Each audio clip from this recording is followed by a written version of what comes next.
Good morning, my friends. Welcome to this episode of Healing Codependency. I am Marshall Birch, and I'm your guide in healing your codependency by stopping the habit of fixing yourself, moving into the reality of loving yourself so you can create a life you enjoy. Today, we're going to be jumping into another essentials training, specifically around the idea of codependent fantasy, what that is, and what's going on. So again, welcome to this episode.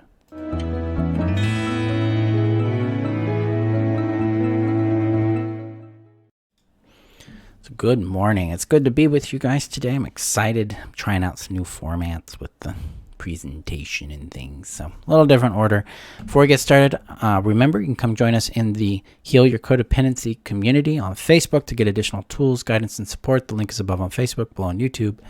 And if you're watching via YouTube, hit that subscribe button. And if you're listening via podcast, come join us at healyourcodependency.com. and join the community there, as well as you can join the upcoming workshop on the 26th, enroll in any of the courses that are available, things like that. So come join us. All right, let's jump into this codependent fantasy. So part of healing codependency requires us to start accessing sanity. So in our previous episode, we had talked about sanity, what it is, why we need it, and how we create it.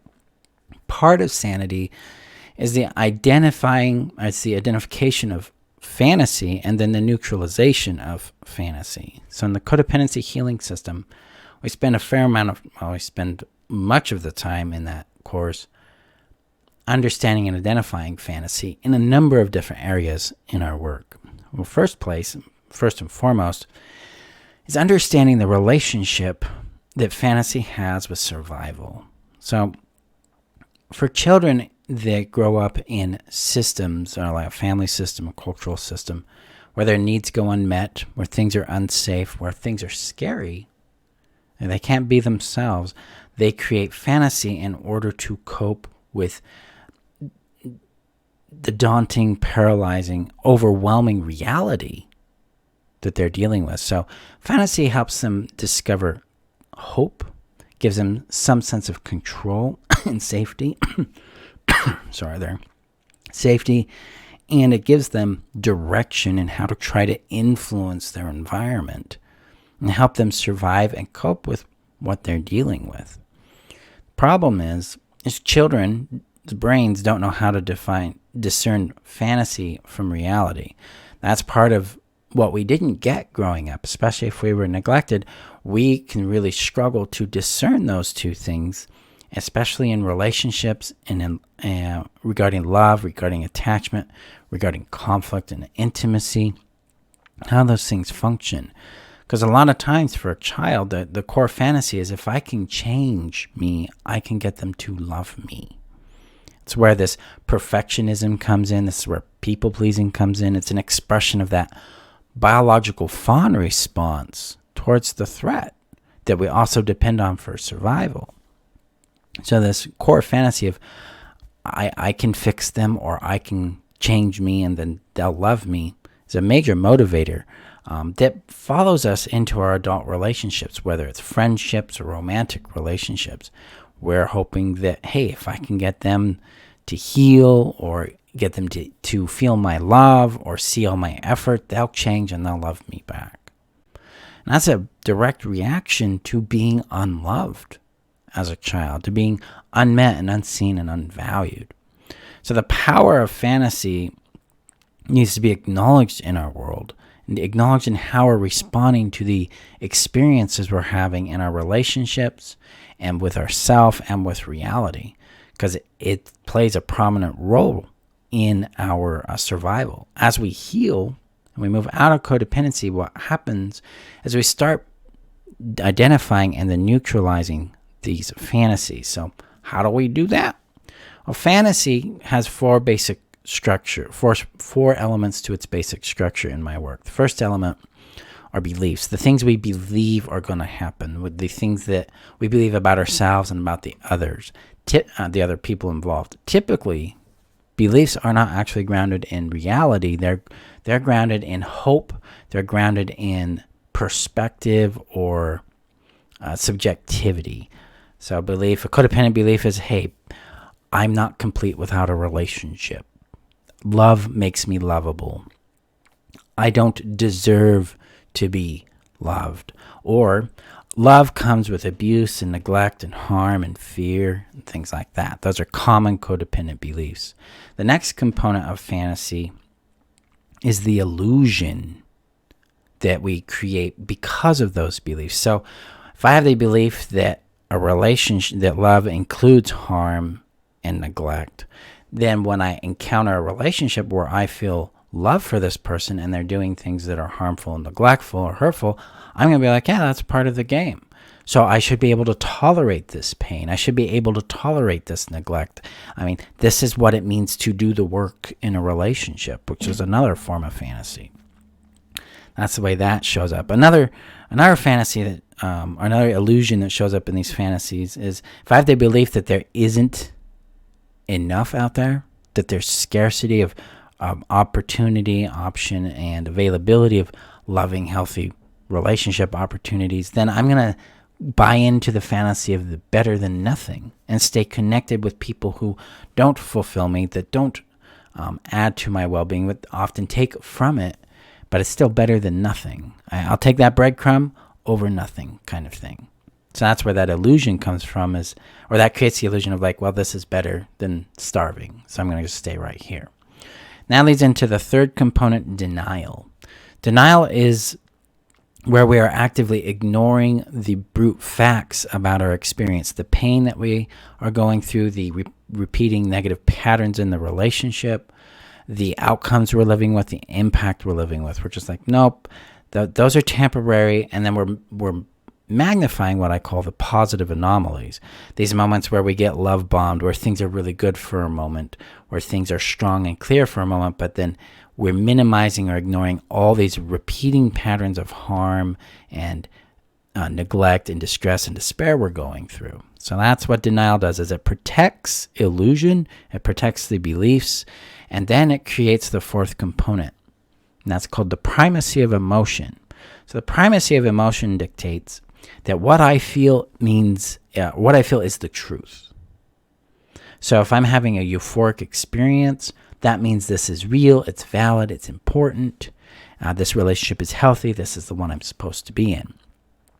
The primacy of emotion directs us towards the fantasy and trying to make it real. The irony in the primacy of emotion, and it's typically only oriented towards euphoria, love feelings, and pleasure feelings. It ignores the pain. When it does acknowledge the pain, it's like, well, that's my trauma to work out. I need to become more tolerant of this, rather than going, what does this pain tell me about the relationship, and how do I need to look at this? See, we're not allowing reality to guide us. We are masking over our pain with this primacy of euphoria, love, enmeshment, and that kind of thing. This is why fantasy can be so very, very difficult and very, very powerful. Very difficult to escape, to break through, and very powerful to draw us right back into it, because that emotional component is what's driving it. And generally, the primacy of emotion is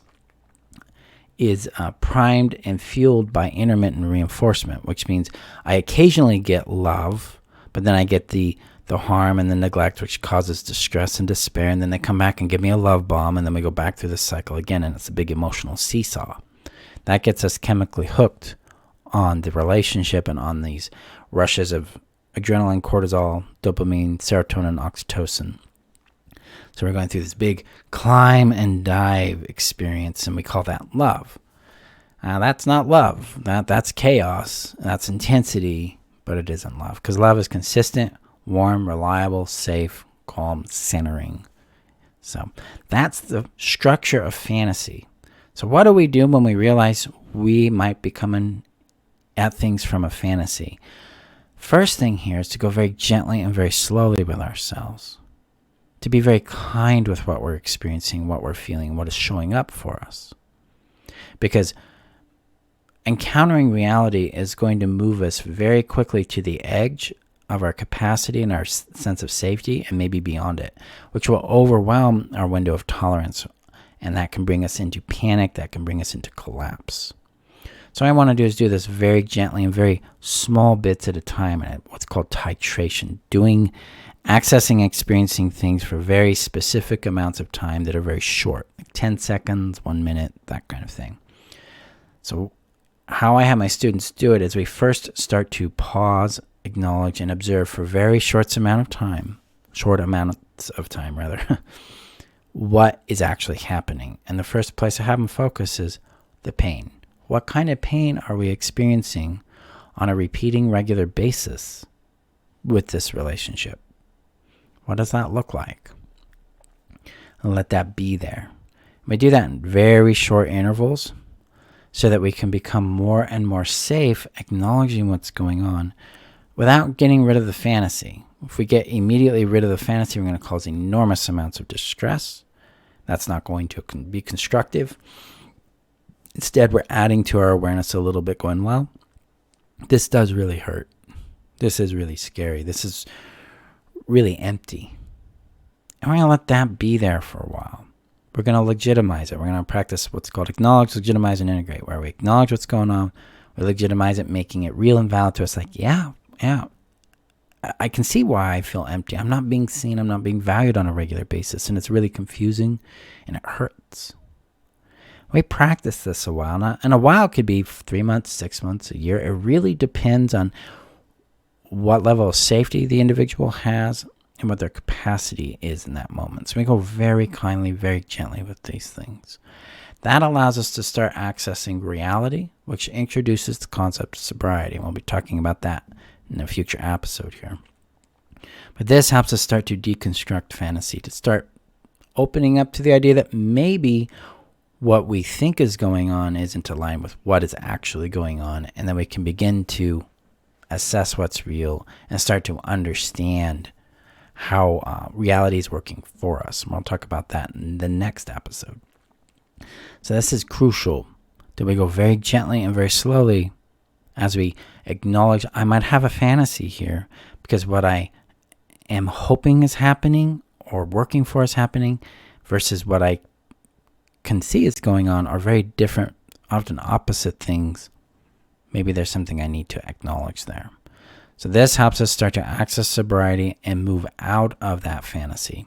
This is, again, work we want to go very gently with, very kindly with ourselves, using a support group, using regulation tools like the daily regulation practice that I have available on my public library. You can just go to healyourcodependency.com, resources, library, boom, you can Google, you can search it in there. It's one of the most popular tools there. And along with the pause, acknowledge, observe tools and helping you begin to build capacity to acknowledge reality so we can get you into a place that's safer and safer for you.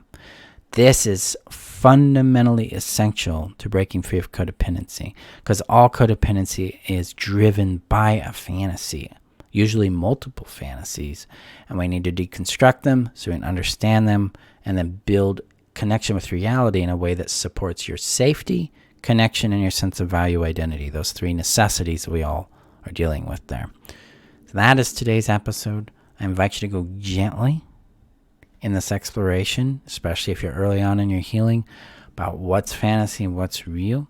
You can come and get additional support with this through the Essential Codependency Healing Trainings, or you can the Codependency Healing System can assist you in that, because we go deep on it. That the Essential Codependency Healing Trainings are open for enrollment 24/7. You can come start anytime. It's a 8-week training that helps you get the fundamentals you need to heal, and then the Codependency Healing System is exclusive to the Heal Your Codependency membership. We start in August, and that big deep dive into freeing you from codependency.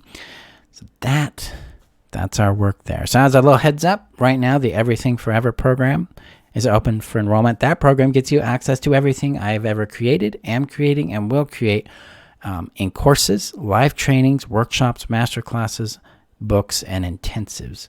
So this doesn't include any offers that might be conjoined with like one-on-one work or one-on-one sessions or Voxer work or anything like that. It's just the courses. You can jump in and get everything I have to offer there for $1,500. Link is above on Facebook, below on YouTube. It closes April 18th, so take advantage on that. Well, I'm allowing, I've opened up 30 seats for it. There's 27 available, so come save yourself both time, money, and get get that long-term assistance you need in that. Because that's what Everything Forever is for. This isn't short-term work. This is lifelong work, and you can get all the support you need with that program and not have to spend more and more money to get additional trainings you would like to take or anything like that. This is something I created for students that want to go deep and with my work and really invest in their experience with me. So yeah, come join us there. As well as we're 2 weeks from the 8 Factors That Heal Codependency Permanently workshop, come join us. The link is above on Facebook, below on YouTube. We start on Wednesday at 11 a.m. and then we teach it again on 6 p.m. Wednesday, April 26th, where you'll get the roadmap for your healing, and then you get your opportunity to jump in to my next live series of trainings in the Essential Codependency Healing Trainings. So come and join us there. Go gently, my friends. Thank you for being here, and I will see you in our next episode where we're going to talk about the fundamentals of reality, how we access it, so that you can begin to orient towards reality and allow it to guide you in your safety, well-being, and happiness. Go gently with yourselves, and I'll see you then. Bye-bye.